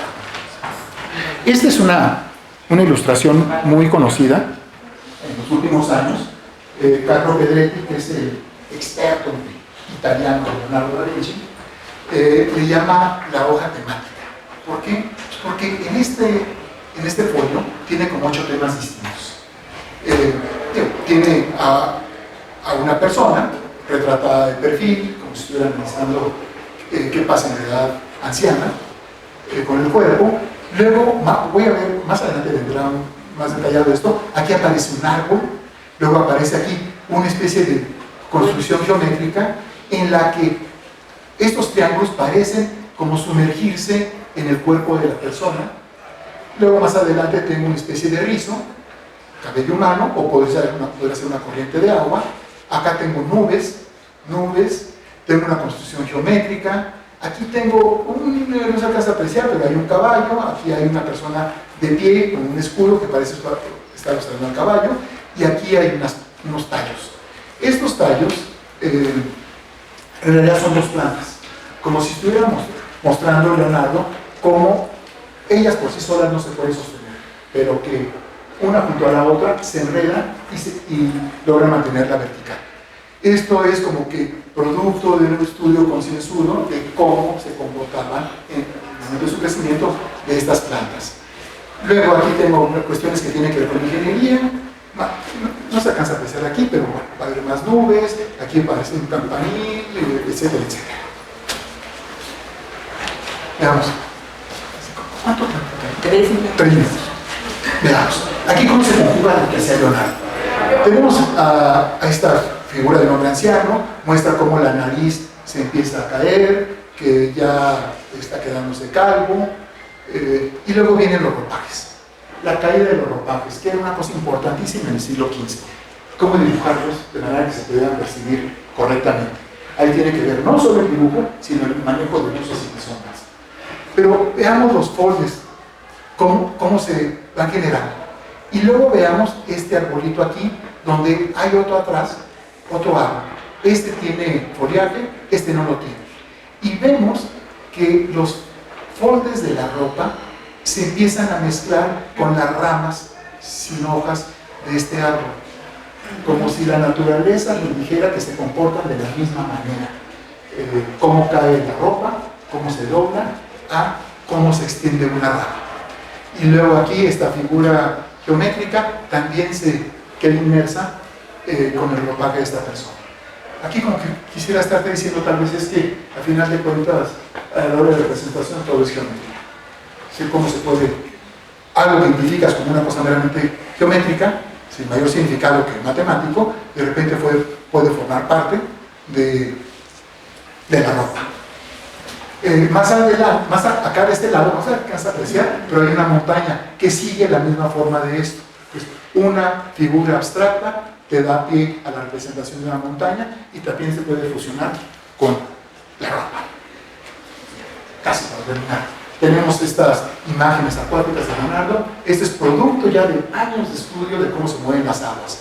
Hay un pasaje largo, como de página y media, donde te describe qué es lo que está ocurriendo aquí. Cómo esto cae, se forma un remolino que da lugar a otros remolinos, unos de ellos suben, etc. Y vemos aquí cómo, a ver si está más grande, aquí hay así como globitos, así que se van, ¿cómo me dirías? Lo que hay en los puentes que das vuelta. Como caracolitos que se van formando en la parte superficial. Y porque uno ve cuando está cayendo el agua en una especie de piscina, en una fuente, ve cómo se forman cosas parecidas a esto. Que hay cierto tipo de remolinos más grandes abajo que pretenden subir y arriba se forman como hileritas de de burbujas, etcétera, que forman una especie de remolino. Y acá vemos cuando el agua está corriendo en una dirección, también cómo se van formando esta especie de trenzas. Y vean algo maravilloso, esto no se los puedo explicar. Simplemente uno de los grandes proyectos de Leonardo fue realizar un caballo como este en bronce. No lo pudo hacer porque el bronce que estaba dedicado a esto fue utilizado para hacer cañones, para defenderse de los franceses en 1499, pero gente muy emprendedora hizo una réplica de cómo hubiera sido este caballo actualmente, ¿no? Entonces, vean las dimensiones de ese caballo. ¿Cómo hacer para hacer el molde y luego fusionar la cantidad suficiente, fundir la cantidad suficiente de plomo para vaciarlo y quede como una sola pieza? Si lo vas haciendo por partes, eso no va a funcionar. Se resquebrajan, o sea, no lo puedes unir. Entonces había que hacer de un solo golpe. Y este problema lo tenía que resolver Leonardo. No se llegó a la práctica, a ver si lo resolvió o no, pero esto es lo que hubiera... O sea, esta era una medida del trabajo que estaba emprendido. Todo el mundo alaba este dibujo, hablando de que sí está utilizando poleas y cómo levantar una cosa pesadísima. Pero lo que realmente es importante, si lo logran ver, es fácil encontrarlo en internet, es a los personajes que aparecen aquí, la fuerza que está mostrando, el vigor, la energía, el ímpetu. O sea, que en eso Leonardo era un maestro. ¿Qué es lo que él pretendía al final de cuentas? Él dice, yo quiero estudiar el cuerpo humano, quiero estudiar la musculatura, quiero estudiar los pliegues, la piel y todo, para tratar de expresar los movimientos del alma. O sea, el buen dibujante lo que logra hacer es expresar los movimientos del alma. Y visualmente, ¿no? Entonces aquí lo logra con todos personajes que están ahí. Me estoy regodeando en estas imágenes que lo llevaron a esto. Los cabellos de Leda, en una obra perdida de él, que solo nos queda el boceto, vean, el cabello de ella. Es exactamente este tipo de ondulaciones son las que les mostré aquí. Entonces, como que la obra de Leonardo no son cosas que le van apareciendo y sobre las cuales se ocupa por medio de distracción, resolviendo unas o resolviendo otras, sino que las va almacenando, van siguiendo un propósito, ¿no? Que no es más que su ansia de ser. Y una de las maneras de transmitirnos sus conocimientos a través de la representación. Y luego, pues, para que vean que si uno sí admira al Señor, ya que visita la tumba, ¿no? Esto está en Amboise, en el castillo de Amboise, afuera, en los jardines, en la capilla de San Albert, ahí está, ¿no? Y curiosamente no está lleno de gente. Ahora este año Posiblemente este año, ¿no? Cerca del castillo de Amboise está una distancia relativamente caminable, está el lugar donde vivía él, el lugar que le cedió el rey de Francia para que viviera con todo lo que él necesitara, ayudantes, dinero, bla, bla, bla. Y ahí, si visitan ese lugar, los jardines están adornados de reproducciones de las obras de Leonardo. Hasta hay como rito y un puente, como el que mostró César. Sí. Como el que mostró César, ahí está el puente, ¿no? Y podemos cruzar y ver que sí estaba bien hecho. Entonces, aquí lo dejamos. Y hay muchas cosas para hablar de Leonardo, ¿no? Pero tengo que elegir algo. Y elegí esto porque tendría que ver con las cosas que seguramente iba a decir alguien previamente.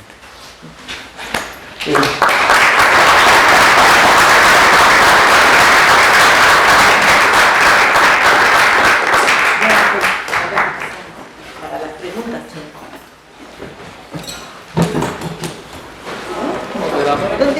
Donde quieran ustedes sentarse.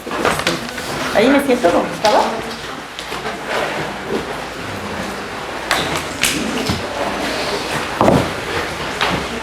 Los que se van pueden dejar sus preguntas. Bueno, pues ahora tenemos un tiempo para sus preguntas y sus comentarios. Sí, adelante. No sé quién me podría contestar, pero en alguna exposición que vi, alguien comentaba que, bueno, obviamente en esta época no se podían hacer disecciones en los cadáveres, estaba prohibido. Entonces, alguien estaba comentando allí, yo no sé qué tan cierto es, que muchos de estos bocetos que hizo Leonardo de las venas y todo esto, eran a partir de disecciones que hizo en cerdos. ¿Sobre qué? En cerdos. Ah. Es decir, sí, seguramente sí tuvo acceso a cadáveres, pero que muchas de las imágenes estas, sobre todo de la circulación y de los brazos y no sé qué, porque, bueno, ayer estaba insistiendo esta persona que estaba explicando esto, porque parte de la anatomía, es decir, la anatomía un poco del cerdo, el corazón, por ejemplo, pues se parece a nuestro, por eso nos pone el corazón de cerdo. ¿Quién puede responder? Desde la antigüedad se sabía o se pensaba que el cerdo era muy semejante al cuerpo humano, ¿no?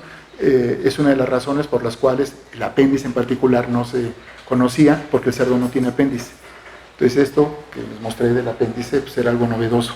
Sobre las prohibiciones, estaba prohibido hasta como por el siglo XIV. A partir del siglo XIV, de finales, ya se daban permisos especiales, los tenía que dar la iglesia, evidentemente, para hacer disecciones. Para el siglo XV, para cuando nace Leonardo, ya había en las cátedras de Boloña, antes en Salerno, ya había permisos para que en invierno se pudieran hacer disecciones.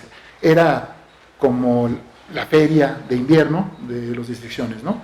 El problema es que se esperaban al invierno porque el cadáver se podía conservar más por la temperatura y había todo un proceso de disección, ¿no? Cuando Vesalio en 1530 y tantos está haciendo sus disecciones, ya está perfectamente establecido que tienes que empezar abriendo primero la parte donde están los intestinos y todo eso, porque en 2 días es una cosa escandalosa, apestosísima. Entonces había que estudiar primero eso, luego pasas a esta parte, al tórax, y al final lo que más aguanta era el cerebro, ¿no? Y era la parte final, ¿no? Entonces cuando a Leonardo le toca, ya había permisos para hacerlo.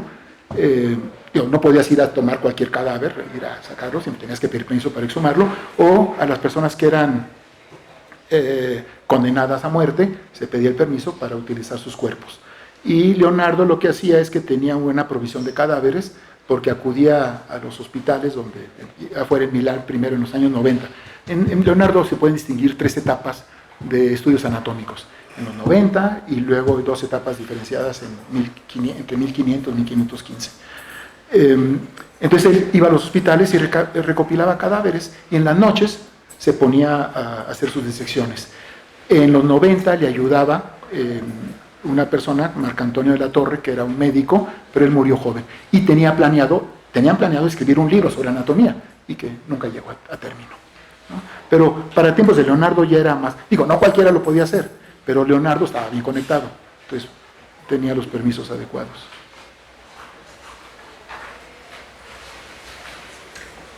¿Nada? Así adelante. Perdón, con respecto al encuentro que tuvieron Leonardo y Miguel Ángel, la verdad es que no hay mucha información, no sé si exista al respecto de cuál era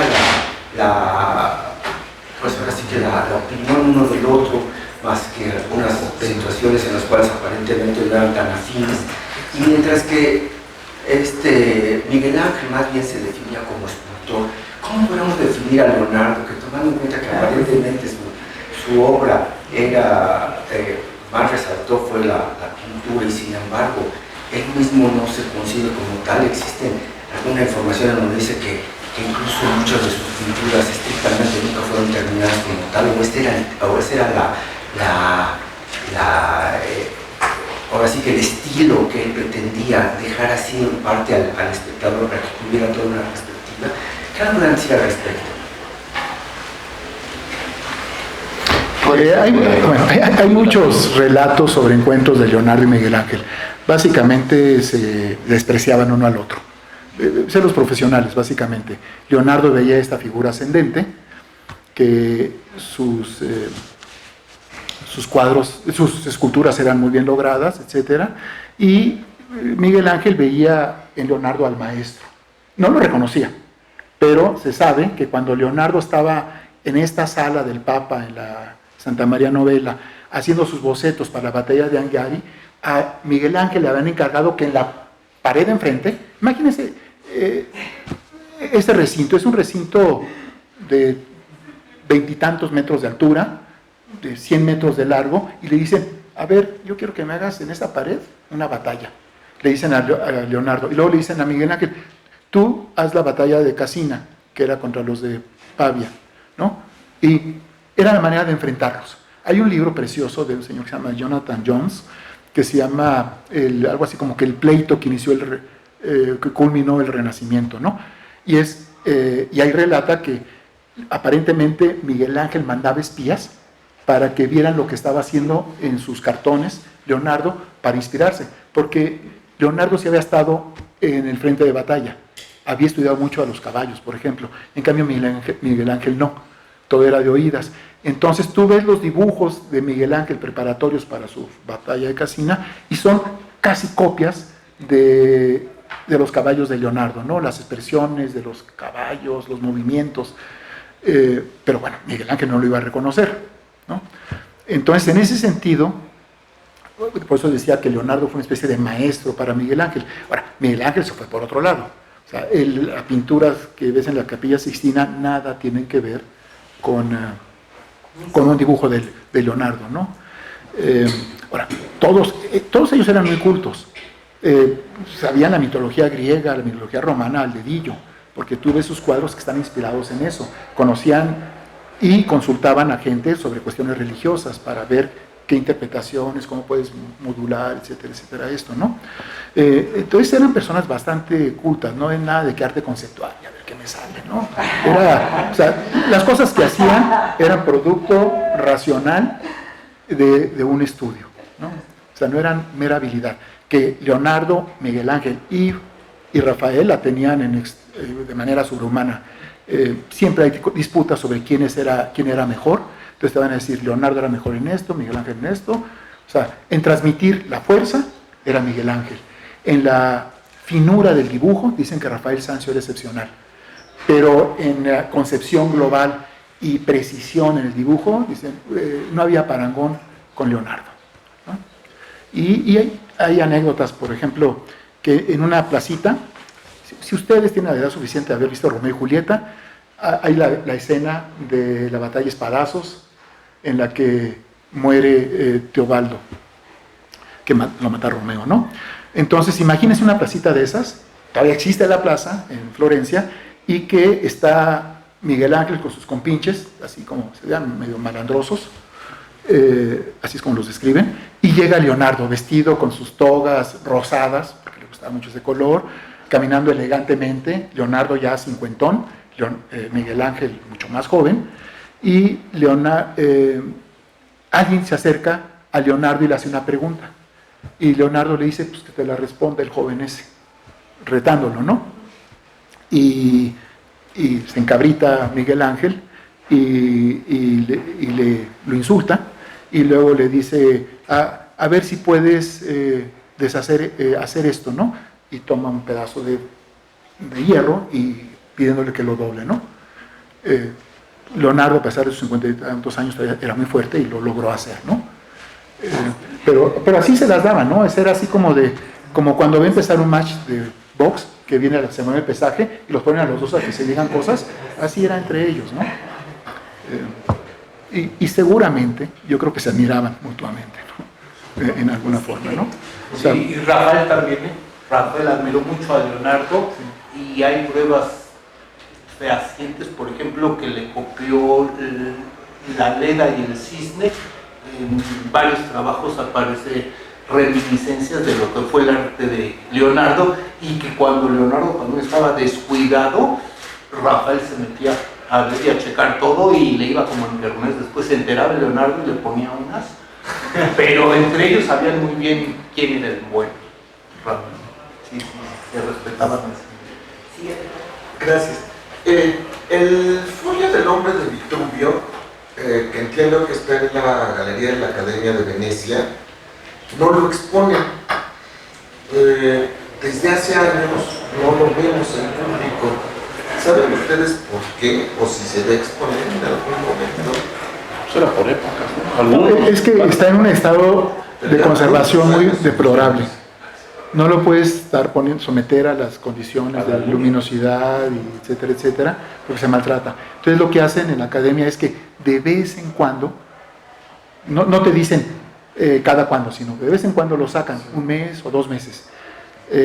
Yo tuve por un lado la mala fortuna de hace como 4 años que fui y se lo quería mostrar a alguien y le dije, a ver, vente, vámonos.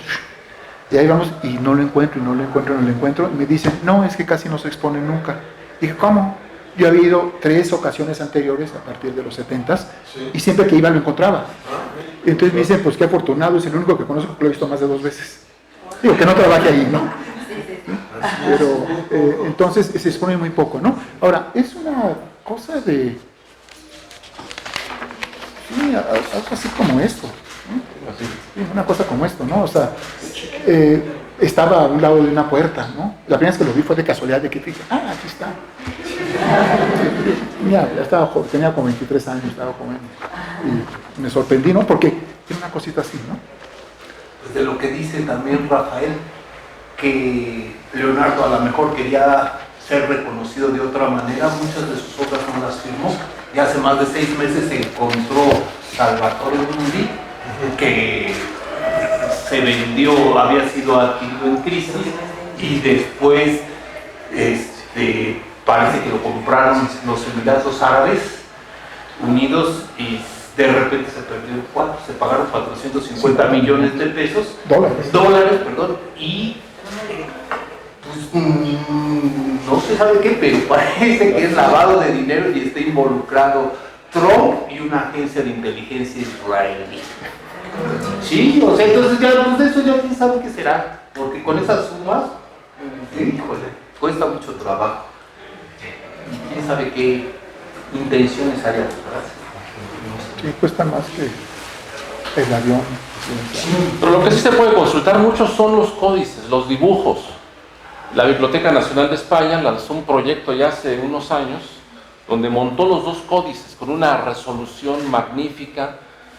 Entonces, yo como decía, la obra de Leonardo es mucho, o sea, los dibujos, ahí es donde se aprecia mucho de lo que él también quería. Yo creo que es el Leonardo más libre, no el Leonardo bajo encargos. El Leonardo que pudo dibujar lo que quería, lo que sentía, como dijeron también ellos. Revisen el Códice Madrid, la biblioteca, la británica, también tiene todo el códice. ¿Cuál es el Arundel? El Arundel, sí. Está liberado también, totalmente es libre. Y los con dibujos muy buena anatómicos de Windsor resolución, también. con muy buena resolución. Ahí se puede apreciar el manejo de sombras, de luz, o sea, es muchísimo. Porque de obras son menos de 16 obras, creo son las que dejó al fresco y en cuadros, o sea, es muy poco. Pero en dibujos son cerca de 7,000 folios. Como decía Rafael, son miles y miles de dibujos que eso sí los terminó a lo que él quería mostrar. Y es el otro Leonardo que debemos de apreciar muchísimo, muchísimo. Es una calidad gráfica impresionante. Pónganle ahí nada más Biblioteca Nacional de España, manuscritos, y pueden ojear. Incluso tiene la característica esa página que pueden voltear la página. Como él escribía, ser zurdo y escribía de izquierda a derecha, lo pueden voltear. De derecha a izquierda, perdón, lo podían voltear, lo pueden voltear, lo permite el portal. Entonces, si saben un poco de italiano, se van a dar cuenta que van a disfrutar, que van a empezar a entender un poco de verdaderamente, si se pueden leer cosas de él directas. Háganlo. Venga, una pregunta más, sí. A mí me gustaría, de ser posible, si pueden ahondar un poco en... Bueno, me llamó la atención el texto que mencionaban del principios de la pintura, o cuál era el Tratado de la pintura.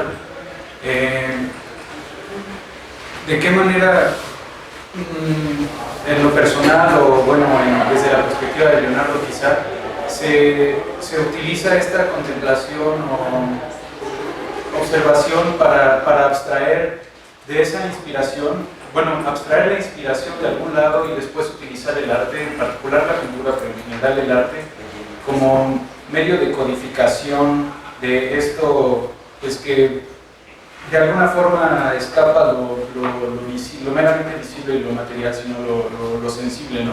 Entonces me gustaría, no sé si en ese texto sea como una especie de instructivo, a lo mejor como de puntos a considerar para tal o cual cosa, me llama mucho la atención. Y también en esta perspectiva que comentaba Rafael de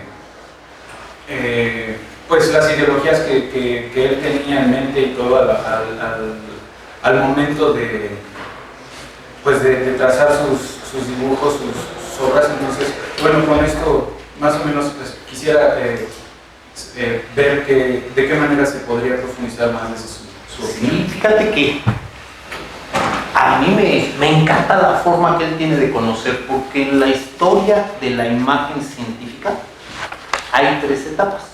Una que empezó, de hecho, en Flandes y en el norte de Italia, en los 1400, después se fue al Rin y después en los Países Bajos, en donde lo que buscaban, se le tituló así, es la verdad a través de la observación de la naturaleza. Después, con la invención de la fotografía en 1830 por ahí, pasó esa etapa y dijeron los científicos, ya no tenemos que pensar en las libertades que se da un ilustrador, ahora tenemos la objetividad mecánica que te da una cámara. Y después, que son los tiempos que estamos viviendo, dijeron, pues con la cámara también puedes mentir, porque desde las primeras fotos se truqueó el revelado. Y la etapa es el juicio entrenado. O sea, tú has dibujado tanto una cosa que, como mostró Rafael, te ponen la fotografía del tejido y tú ya sabes muy bien cómo dibujarlo y cómo estudiar esa parte. Entonces, a mí me sorprendió mucho porque te dice, realmente son clases de dibujo a partir de lo que él observó y cómo ese impulso, ese dibujo gestual, se le dice que yo veo algo y lo represento automáticamente, fue lo que lo llevó a entender eso. Yo mencioné 2 ejemplos, pero te voy a decir otro que también me encanta, que te dice, a ver, ¿cómo vas a dibujar una montaña? ¿Va a ser más oscura arriba o más oscura abajo? ¿Cómo le tienes que hacer y por qué? Entonces, las causas, él las tiene muy claras. Y te dice, es por eso que tú la vas a ver más clara, digamos, va a ser más fuerte el tinte que tiene la montaña cuando está cerca de ti y se va a ir aclarando o más bien agrisando conforme se aleja. Y él se ve que hizo muchos experimentos y dijo, sí, exactamente, si esto es claro y lo llevo lejos, no se me hace más claro, se me agrisa. Y si esto es oscuro y lo llevo lejos, también se agrisa. Entonces él se ve que se puso a probar, a ver cómo, porque los dibujos que mostró también Rafael de la turbulencia que se hace en el agua, dibuja eso. Yo he dibujado un pez, por ejemplo, un pez anémona payaso en un tanque, y cada que venía le daba un llegue. Me tuve toda una mañana en lo que me salió, y eso viendo el pescado, ¿eh? Pero esto que cae así, ¡pua!, que son puras vibraciones, ¿cómo entiendes eso y le das orden? Lo organizas y le das un sentido, pues necesitas tener esa atención aplicada a esa idea para poder entenderlo y revelarlo de esa forma. Y a mí eso también me encanta ver que va de dentro hacia afuera. Si tú lees cómo se debe de dibujar ahora, es lo que hace Leonardo, punto. Punto, no hay más. O sea, para atrás. Sí, ya tenemos que terminar. Nada más. Disculpen que interrumpamos esta tan rica plática, pero tenemos que el técnico, sí, que es sindicalizado. Nada más una cosa, los paisajes puedes verlo en la Virgen de las Rocas y en la Mona Lisa, ve la parte de atrás y ahí está eso que dice.